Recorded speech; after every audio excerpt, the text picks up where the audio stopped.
मैं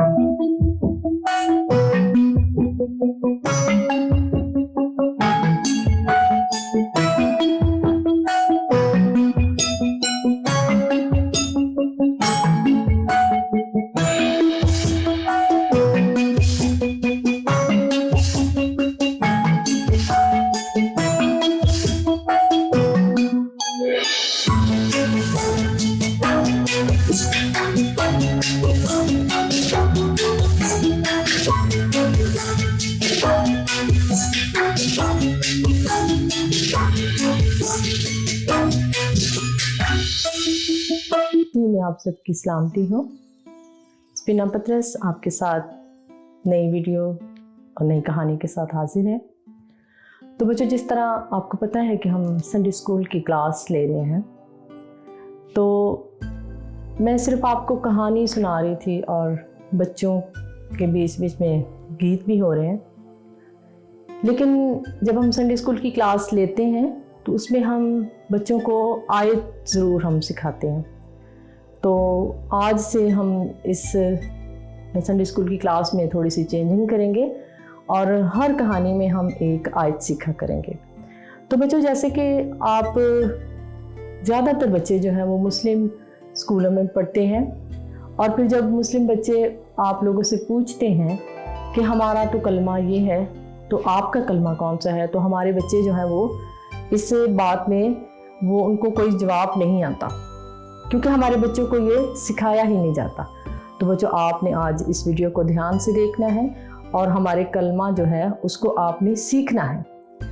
मुकद्दस यूहन्ना की इंजील उसका पहला बाब और उसकी पहली 2 आयत में यही हमारा कलमा है। इब्तदा में कलाम था, कलाम खुदा के साथ था और कलाम ही खुदा था। यही इब्तदा में खुदा के साथ था। तो बच्चों, यही हमारा कलमा है। जब आपसे कोई पूछे तो आपने यही कलमा उनको सुनाना है। तो बच्चों, हमने पिछली कहानी में देखा कि इसहाक के लिए किस तरह खुदा ने उसकी बीवी का इंतज़ाम किया और इसहाक की रिबका के साथ शादी हुई। तो आज हम इस कहानी में सीखेंगे कि जब रिबका की शादी इसहाक के साथ की गई तो इसहाक जो था वो 40 बरस का था। तो बच्चों, रिबका की जब शादी इसहाक के साथ हुई तो रिबका के कोई औलाद ना हुई। इस बात से इसहाक ने खुदावंद के हजूर में दुआ की और खुदावंद ने इसहाक की दुआ को कबूल किया और रिबका हामला हुई और उसके 2 जुड़वा बेटे हुए। बड़ा जो था उसका नाम यीशु था और छोटा जो था उसका नाम याकूब था। ये दोनों बेटे जो थे वो इसहाक के थे। अब जो यीशु था वो शिकारी था, वो शिकार मार कर लाता। तो बच्चों, यीशु जो था वो शिकार जब मार कर लाता तो वो अपने बाप को खिलाता और उसका बाप जो था वो बहुत खुश होता। और इसी तरह रिबका जो थी वो अपने बेटे याकूब के साथ बहुत प्यार करती थी। और याकूब जो था वो बड़ा सादा मिजाज आदमी था और वो डेरों में रहने वाला था।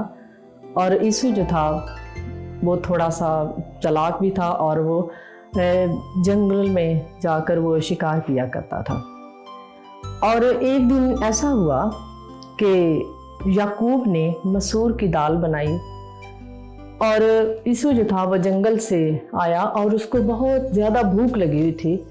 और उसने जब देखा कि याकूब ने कुछ बनाया हुआ है तो वो इस बात से याकूब को कहने लगा कि ये तूने लाल लाल क्या बनाया है। और उसने कहा कि मैंने ये मसूर की दाल बनाई है। तो उसने कहा जल्दी कर और मुझे ये दाल जो है ये दे दे, क्योंकि मुझे बहुत ज़्यादा भूख लगी हुई है। और इस बात का फ़ायदा उठाते हुए याकूब ने यीशु से कहा कि मैं ये दाल तुझे तब दूंगा अगर तू अपने पलौठे होने का हक जो है वो तू मुझे दे दे, तो मैं ये दाल तुझे दे दूंगा। तो बच्चों, अब क्या हुआ कि यीशु ने इस बात को ज़रा भी नहीं सोचा कि अगर मैं पलौठा हूँ तो मुझे ये खुदा ने बख्शा है कि मैं पलौठा हूँ। और अगर याकूब छोटा था तो वो खुदा की मर्जी से याकूब छोटा था। लेकिन यीशु ने अपने पिलौठे होने के हक को नाचीज जाना और उसने कहा कि ये पिलौठे का हक मुझे क्या दे रहा है, मैं तो इस वक्त भूख से मर रहा हूँ, तू मेरे पिलौठे होने का हक जो है वो तू ले ले और मुझे जल्दी से ये दाल दे दे ताकि मैं रोटी खाऊं और ये ना हो कि मैं ऐसे भूख से मैं मर जाऊं। और उसने याकूब ने कहा कि पहले तू मेरे साथ ये कसम खा के तू ये हक मुझे देगा और मैं तुझे ये खाना दे दूंगा।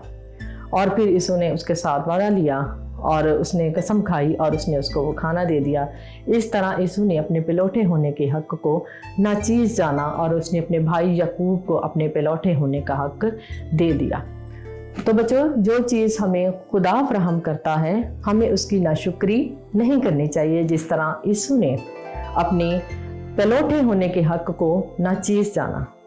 तो बच्चों, अगर हम छोटे हैं अपने बहन भाइयों में तो फिर भी हमें खुदा की शुक्रगुजारी करनी चाहिए, और अगर हम अपने बहन भाइयों में से बड़े हैं तो फिर भी हमें खुदा की हर हाल में शुक्रगुजारी करनी चाहिए।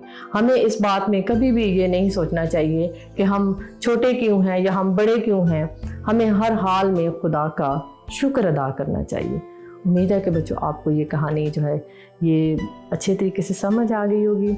इस कहानी को अपने दोस्तों के साथ ज़रूर शेयर कीजिएगा ताकि आप अपने दोस्तों के साथ जब बैठें तो इस कहानी को शेयर करें और बल्कि इसको दिखाएं भी।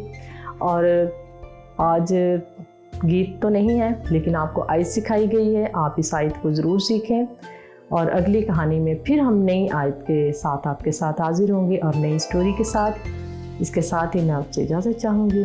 God bless you.